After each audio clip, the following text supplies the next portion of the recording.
Bagaimana keadaanmu, sobat? Saya berharap kita semua dalam keadaan sehat-sehat saja, baik-baik saja keadaan kita. Saya merindukan itu terjadi dalam hidup kita.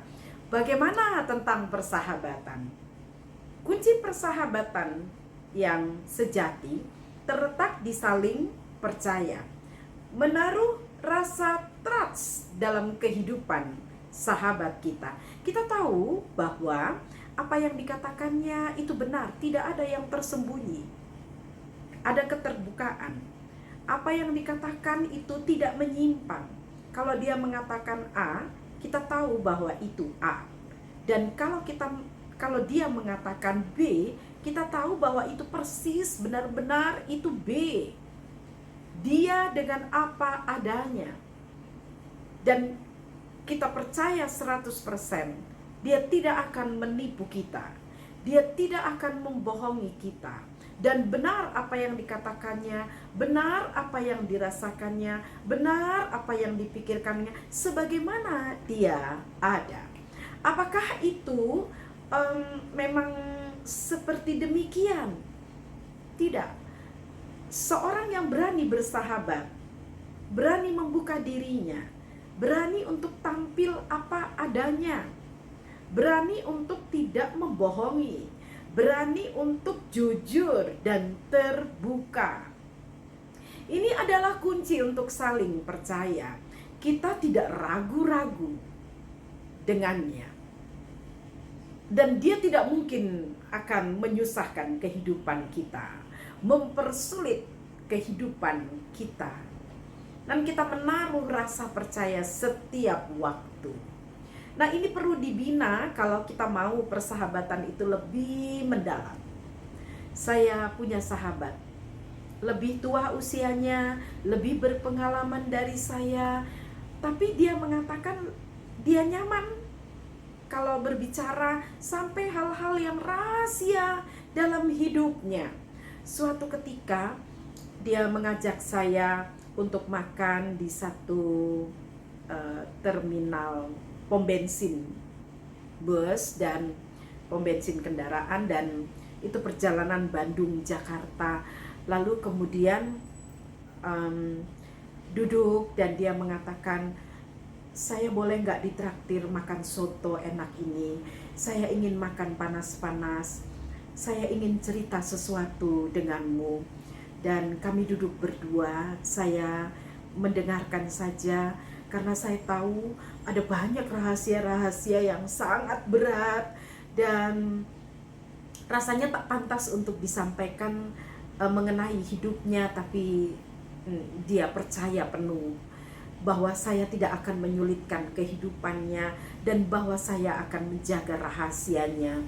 Dan ya, tidak pernah satu kali pun dia mengatakan kepada saya, jangan cerita ini pada orang lain, jangan cerita ini pada orang lain, karena dia percaya sepenuhnya kepada saya. Saya juga nggak pernah kalau berhadapan dengan seseorang dan saya mengatakan jangan cerita ini pada orang lain, jangan cerita ini pada orang lain. Kalau saya mau cerita ya saya percaya saja kepadanya dan saya tahu bahwa dia dapat mempertimbangkan segala sesuatunya dan itu pasti tidak menyulitkan kehidupan saya atau kehidupannya. Dan dia cerita, dia makan soto, dia menangis sampai berhenti makan.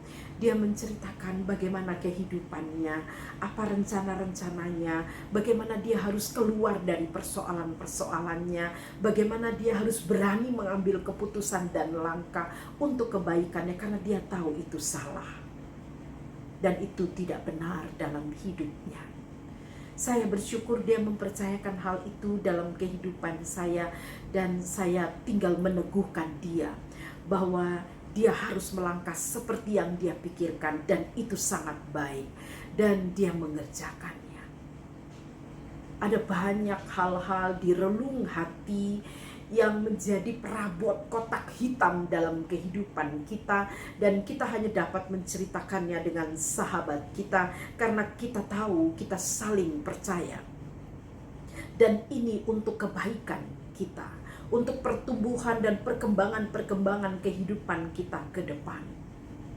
Dan menurut saya itu persoalan-persoalan yang sangat berat sekali dalam kehidupan. Hanya dengan sahabat kita dapat menceritakan hal itu kepada mereka. Kita pasti bersyukur punya sahabat, dan kunci persahabatan itu adalah kita harus jujur. Kita belajar untuk terbuka dan jujur. Ini kesempatan-kesempatan yang sangat penting untuk pengembangan kehidupan yang mungkin kita sendiri menyimpannya selama ini. Tapi bagaimana kalau sahabat Anda tidak jujur terhadap Anda? Bagaimana dalam kehidupan ini kalau ternyata sahabatmu menusukmu dari belakang karena kepentingannya? Saya mau mengatakan, Anda harus berbicara dengan sahabat Anda itu, duduk bersamanya, lalu kemudian mengatakan apa yang menjadi luka dalam hidupmu, apa yang menjadi hal yang menyesakkanmu oleh sikap dan ulahnya. Itu menjadi catatan penting untuk proses pertumbuhan persahabatan. Karena kunci persahabatan kalau mau langgeng dan dia mau lebih mendalam adalah Anda saling percaya. Dan Anda saling mendukung satu sama lain untuk kemajuan Anda. Percakapkan dengan hal itu dengannya dan katakan apa yang memang kebenaran yang sesungguhnya. Apa yang Anda rasakan dengan sahabat Anda itu. Kalian akan menjadi saudara kalau mau berubah dan kalau mau mengubah kehidupan. Yang kemudian adalah kalau terjadi kesalahan-kesalahan dalam sebuah persahabatan, di mana kita menipu, di mana kita mengakali sahabat kita, di mana kita bermain di belakangnya, di mana kita mencari keuntungan dari hal itu, di mana kita menyelipkan segala sesuatu dan kepura-puraan terjadi. Yang harus terjadi adalah selain Anda menegurnya, berbicara secara terbuka, yang terakhir adalah belajar mengampuni. Karena tidak ada manusia yang sempurna. Mengapa sahabat kita demikian? Ya kita harus memakluminya. Kita belajar untuk mengerti dia, kesulitan-kesulitannya, harapan-harapannya yang tersembunyi itu, yang kemudian kita ketahui. Kita harus belajar untuk mengampuninya.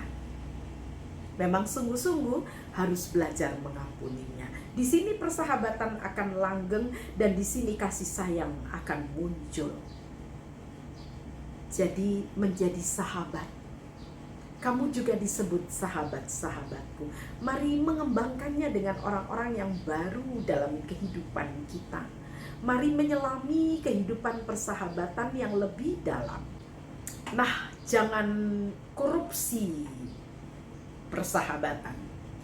Kita harus bertindak adil dan kita harus bertindak jujur dalam persahabatan dan merasa malu kalau kita mengakali sahabat kita, merasa bersalah kalau kita menyulitkan sahabat kita, merasa kita berdosa sekali gitu ya kalau kita ternyata tidak jujur terhadap sahabat kita. Menjalin persahabatan berarti menjalin keterbukaan. Menjalin persahabatan berarti menjalin kejujuran. Dan orang yang hanya mau mengurus dirinya sendiri, dia akan jauh dari persahabatan. Dia akan terus mencintai dirinya sendiri. Dan dia tidak punya orang-orang terbaik dalam hidupnya. Toh kita tidak dapat hidup sendiri. Mari mengembangkan persahabatan yang Anda percaya penuh kepadanya, bahwa dia akan memperkaya kehidupan dan kalian akan saling memperkaya satu sama lain. Saya punya sahabat dan sahabat saya itu sungguh-sungguh mengasihi Tuhan. Sahabat saya itu sungguh-sungguh jujur. Sahabat saya itu sungguh-sungguh menginginkan pengembangan yang terbaik dalam kehidupan saya, dan saya pun demikian, timbal balik sebaliknya demikian terhadapnya. Dan sahabat di masa kanak-kanak, kita tahu apa yang menjadi kesukaan kita. Kita bisa tertawa bersama dengannya. Kita bisa merenung tentang Tuhan dalam hidup, bahwa kemauan, kemampuan, berbagai-bagai keadaan memang Tuhan izinkan, dan kita dua sama-sama bisa terima kasih, sama-sama bisa bersyukur. Selain sahabat-sahabat yang kita kembangkan di luar, suami dapat menjadi sahabat kita. Jujur, kita mengatakan apa adanya dalam keterbukaan dan kejujuran. Dan kalau suami menjadi sahabat kita, hidup ini akan terasa lebih indah. Kita boleh menyatakan kekecewaan, kita boleh menyatakan kemarahan kita boleh menyatakan harapan-harapan kita tanpa malu. Kita bisa berlatih jujur, kita bisa berlatih terbuka, dan anak kita juga dapat menjadi sahabat kita. Kita tahu bahwa mereka tidak akan menghinakan kita. Kita tahu bahwa mereka akan mengasihi kita dengan tulus dan murni. Mari kita kembangkan persahabatan mulai dari dalam rumah kita. Selamat mengembangkan persahabatan dan memelihara persahabatan. Sampai jumpa.